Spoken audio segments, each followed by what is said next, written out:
गणेशाय नमः। ओम नमः शिवाय। मैं निखिल ज्योतिषाचार्य आप सभी का मेरे चैनल पर पुनः स्वागत करता हूं। आशा करता हूं कि आप सभी स्वस्थ होंगे। महादेव की कृपा आप सभी पर सदैव बनी रहे। ये वीडियो सिंह यानी कि लियो के लिए बहुत महत्वपूर्ण है, क्योंकि यह वीडियो है सूर्य महाराज के राशि परिवर्तन के बारे में। सूर्य यानी कि सन 15 जनवरी को अपना राशि परिवर्तन कर रहे हैं और आपके छठे भाव में आकर प्रवेश कर जाएंगे। अपने मित्र ग्रह की राशि को छोड़कर अपने पुत्र की राशि, लेकिन अपने शत्रु की राशि में प्रवेश कर जाएंगे, यानी कि शनि देव की राशि में। अब वैसे कोई ग्रह जब अपने शत्रु की राशि में जाता है तो थोड़ा अनकंफर्टेबल होता है। हम भी जब किसी ऐसे व्यक्ति के पास जाते हैं जो हमारा शत्रु हो, हमें पसंद नहीं करता या हम उसे पसंद नहीं करते, तो हम थोड़ा अनकंफर्टेबल हो जाते हैं। वैसे ही ग्रहों का भी है कि अगर वो किसी शत्रु की राशि में जाते हैं तो थोड़ा अनकंफर्टेबल हो जाते हैं।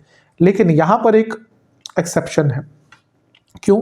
क्योंकि जब सूर्य मकरस्थ होते हैं, मकर राशि में आते हैं, तो वो उत्तरायण का समय स्टार्ट हो जाता है और सूर्य को आयान बल प्राप्त होता है। ग्रहों के कई प्रकार के बल बताए गए हैं, तो वैसे ही सूर्य की जब हम बात करते हैं तो आयान बल देखते हैं। जैसे हम चंद्रमा देखते हैं तो हम पक्ष बल देखते हैं कि चंद्रमा शुक्ल पक्ष के हैं, कृष्ण पक्ष के हैं। वैसे ही सूर्य के साथ आयान बल बहुत महत्वपूर्ण होता है।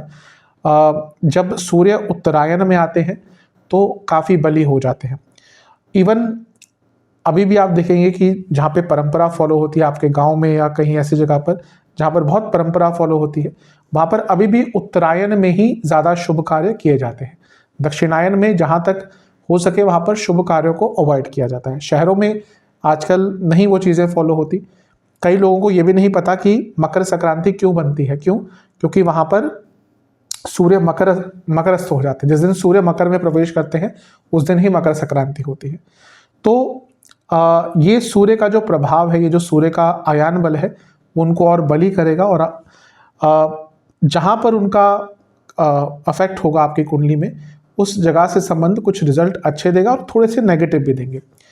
देखिए, सूर्य क्या है? प्रकाश है, सूर्य प्रभाव है, प्रताप है, आपकी अथॉरिटी है। जिस व्यक्ति का सूर्य बहुत अच्छा होता है वो किसी भी पोजीशन पे हो, किसी भी काल में हो, कोई भी उसकी उम्र हो, वो अथॉरिटी रखता है। कई बार आप देखेंगे कि घर में 4-5 लोग हैं लेकिन घर का एक छोटा व्यक्ति ही कहीं ना कहीं सब कुछ चलाता है, यानी कि उम्र की बात कर रहा हूँ, क्योंकि उसकी बात सुनी जाती है। आप देखेंगे कि उसकी कुंडली में कहीं ना कहीं सूर्य बहुत स्ट्रांग हो, या फिर अपने घर में देख लीजिएगा, अगर 5-6 लोग रहते हैं, जिस व्यक्ति की सबसे ज़्यादा सुनी जाती है, जिस व्यक्ति की सबसे ज़्यादा चलती है, उसकी कुंडली में कहीं ना कहीं सूर्य सबसे बली होगा या सूर्य की पोजीशन बहुत अच्छी होगी। तो इसलिए सूर्य अथॉरिटी देते हैं, सूर्य कहीं ना कहीं पावर देते हैं, तो इसलिए बहुत महत्वपूर्ण हो जाते हैं। और सूर्य निरंतरता भी है, क्योंकि एकमात्र ग्रह है जो एक ही गति से आगे बढ़ते हैं, यानी कि हर रोज 1 डिग्री आगे बढ़ेंगे औसतन। और आप देखेंगे कि अभी 15 जनवरी 2024 में यहाँ पर आए हैं, तो अगले वर्ष भी 15 जनवरी 2025 को ही वो मकर में प्रवेश करेंगे, वो क्योंकि बहुत कंसिस्टेंटली चलते हैं। इसलिए सूर्य का प्रभाव बहुत है और आपके लिए तो और भी बढ़ जाता है, क्योंकि आपके लग्नेश है। तो क्या क्या शुभता और क्या क्या अशुभ प्रभाव दे सकते हैं, चर्चा करेंगे। यदि आपकी लग्न राशि या चंद्र राशि सिंह है, दोनों के लिए ही यही राशिफल रहेगा। आपके ऊपर है आप कहाँ से ज़्यादा आपको रिजल्ट मिलता है। मेरा हमेशा से मानना है कि यदि आप अपनी लग्न राशि से ऑब्जर्व करते हैं आपको सटीकता ज़्यादा बैठेगी। जिनको नहीं पता वो चंद्र राशि से ऑब्जर्व कर सकते हैं। तो शुरुआत करते हैं इस विश्लेषण का।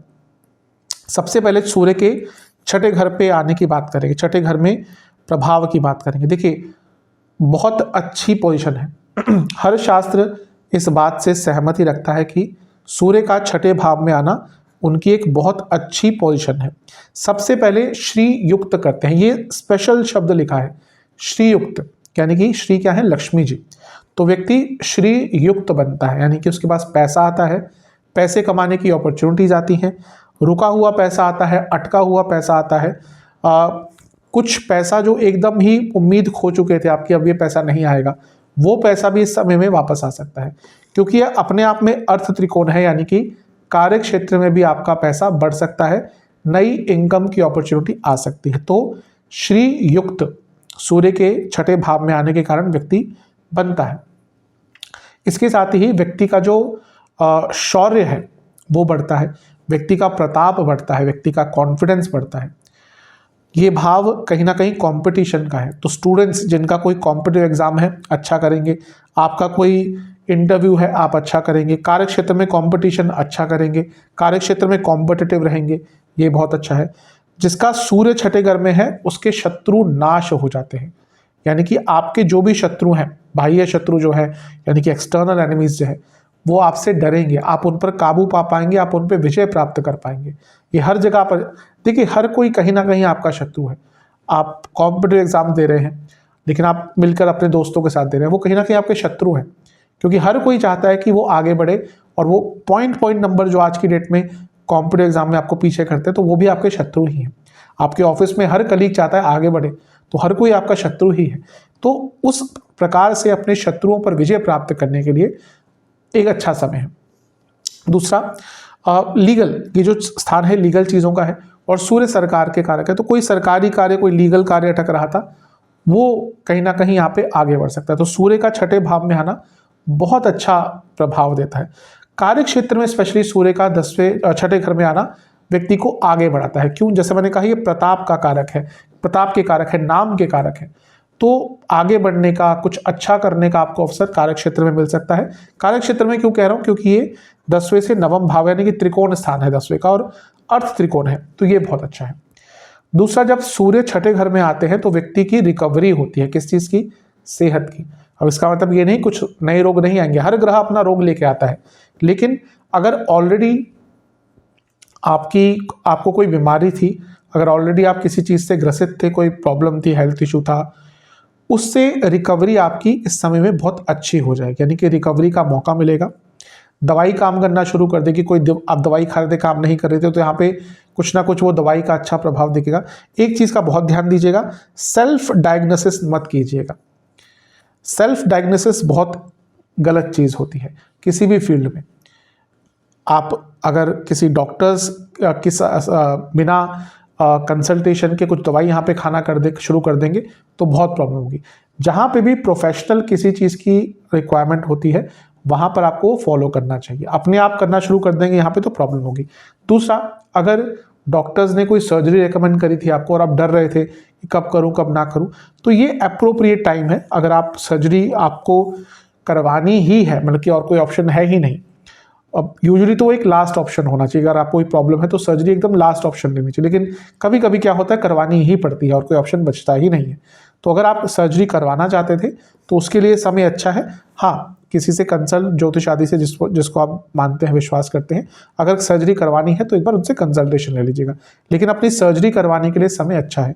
तो ओवरऑल सूर्य का छठे भाव में आना अच्छा प्रभाव देगा। स्टूडेंट्स के लिए अच्छा होगा, करियर के लिए अच्छा होगा, बिजनेस में भी अच्छा होगा, क्योंकि बिजनेस में भी अटके हुए कार्य आपके बहुत बनेंगे, लेकिन हाँ, बिजनेस में खर्चे आपके बहुत होंगे, स्पेशली सरकारी कार्यों में बहुत खर्चे हो सकते हैं।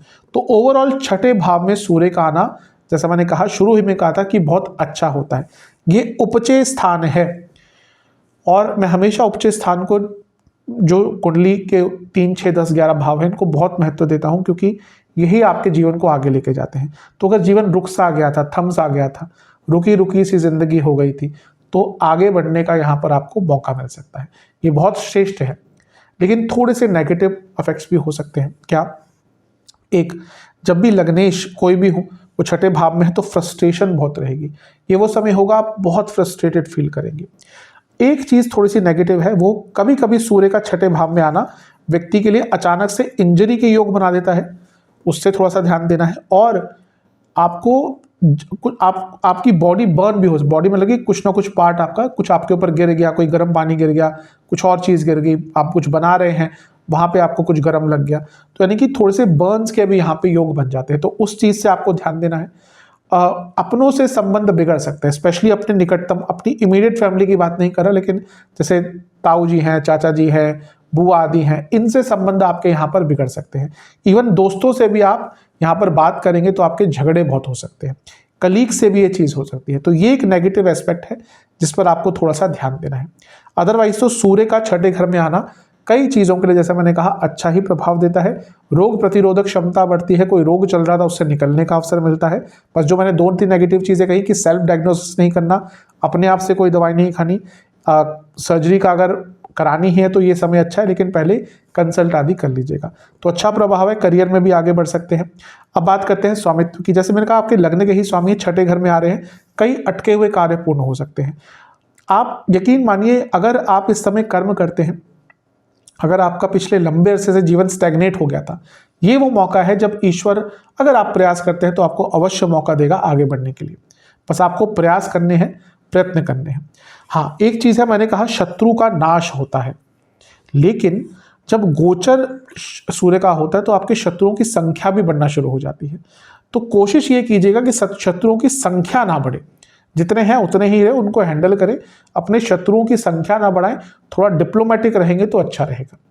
तो ये एक प्रभाव और जिसके बारे में आपको थोड़ा ध्यान रखना पड़ेगा। सूर्य की दृष्टि रहेगी 12वें स्थान पर। अब इसके कई वैसे तो मीनिंग हो सकते हैं। जब सामान्य विश्लेषण करें तो 2-3 चीज़ें जो मेरे हिसाब से हो सकती है उनका ध्यान दीजिएगा। खर्चे थोड़े बढ़ेंगे, क्योंकि लग्न का स्वामी छठे घर में बैठकर 12वें घर को देखेगा, खर्चे बहुत बढ़ेंगे। किस चीज़ पर होगा खर्चा? 12वां घर क्या है? हॉस्पिटल्स का है, तो अस्पताल के चक्कर लग सकते हैं, दवाइयों के ऊपर बहुत खर्चा हो सकता है, और वैसे भी अपने अपने लाइफस्टाइल के लिए, अपनी सेहत के लिए आपको बहुत खर्चा यहाँ पे करना पड़ेगा। कई यात्राएं भी आपको करनी पड़ सकती है जिस पे खर्चा बहुत होगा। अच्छा ये है कि कुछ विदेश संबंधित कार्य अटक रहा था, फॉर एग्जांपल आपका वीज़ा का कार्य अटक रहा था, रिटर्न वर्क, लीगल वर्क कोई अटक रहा था, तो वहाँ पर आपको कोई ना कोई शुभता प्राप्त हो सकती है। अदरवाइज 12वें घर पर सूर्य की दृष्टि खर्चों को बढ़ाएंगे, अस्पताल के चक्कर लगवा सकते हैं, दवाइयों पर खर्चा करवा सकते हैं। सेहत पर इसका थोड़ा सा, मैं ये नहीं कह रहा नेगेटिव प्रभाव रहेगा, लेकिन वो क्योंकि खर्चे बढ़ रहे हैं तो उसके कारण एक मानसिक वेदना ज़्यादा आपको तंग कर सकती है। भाई अगर अनलिमिटेड पैसा है तो उनको तो कोई मैटर नहीं करता, लेकिन जिसका पैसा थोड़ा लिमिटेड होता है उसके लिए जब वो एक अमाउंट से ज़्यादा पैसा खर्च होना शुरू होता है तो उनके लिए फिर मानसिक वेदना स्टार्ट हो जाती है। तो वही आपके साथ थोड़ा बहुत यहाँ पे हो सकता है। किसी धार्मिक स्थल का पर जाने का अवसर मिल सकता है, क्योंकि ये सूर्य मंदिरों के कारक हैं, स्पेशली शिवालय का कारक इनको बताया गया है। बहुत बड़े उपासक माना जाता है सूर्य को, महादेव का। और 12वें घर को देख रहे हैं जो तीर्थ स्थलों का स्थान है, तो बहुत संभावना है कि आपको इस महीने में 31 दिन के कालखंड में किसी तीर्थ स्थल पर जाने का अवसर भी प्राप्त हो सकता है, तो ये अच्छी चीज़ है। केतु को मैंने यहाँ पे रखा क्योंकि केतु का प्रभाव सूर्य पर है। अब ये क्या इंडिकेट करता है कि यहाँ पर अगर आप जॉब चेंज के बारे में सोच रहे थे, समय अच्छा है, लेकिन अगर यहाँ पे जॉब चेंज करेंगे आपके रोल बहुत बदलेंगे।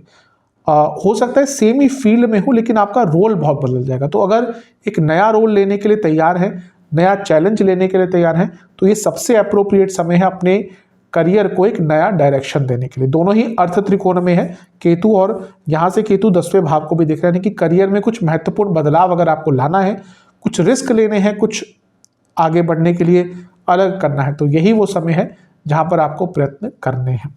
अब सेहत की बात करते हैं। जैसे मैंने कहा, सेहत से थोड़ा सा तो अगर प्रॉब्लम चल रही थी ऑलरेडी, उससे रिकवरी होगी, लेकिन मैंने कहा ना, हर ग्रह अपना एक रोग लेकर आता है। किसी के बहुत होते हैं, किसी के थोड़े कम होते हैं। अब सूर्य का छठे घर में आना, पेट की प्रॉब्लम बहुत बढ़ेगी, एसिडिटी बहुत बढ़ेगी, हड्डियों की प्रॉब्लम रहेगी। बाहर का खाना भूल जाइएगा मेरे हिसाब से। जितना वैसे भी जो सिंह वाले होते हैं उनकी जो भूख होती है बहुत ज़्यादा होती है यूजुअली, और छठे घर में भी जब सूर्य आते हैं तो क्षुधा बढ़ जाती है, भूख बढ़ जाती है। तो कोशिश कीजिएगा यहाँ पर बाहर का खाना जितना अवॉइड कर सकते हैं उतना अवॉइड करें, क्योंकि उसके कारण ही जो पेट में अपचन होगा, इंडाइजेशन होगा, एसिडिटी होगी, उसके कारण ही आपके बाकी रोग भी और बढ़ सकते हैं। और यहाँ पे इंजरी के भी, जैसे मैंने कहा, थोड़े बहुत योग बन जाते हैं। तो इन सब चीज़ों पर ध्यान देंगे, अच्छा रहेगा। उपाय के स्वरूप में क्या करना है? एक पात्र में जल लेना है, दूध लेना है, अक्षत लेने हैं, और थोड़ा सा कुमकुम की जगह आप अष्टगंध का पाउडर मिला लीजिएगा, और इस द्रव्य से आपको शिवलिंग का अभिषेक करना है, और ओम नमः शिवाय और ओम भास्कराय नमः मंत्र का 108 बार जाप करना है।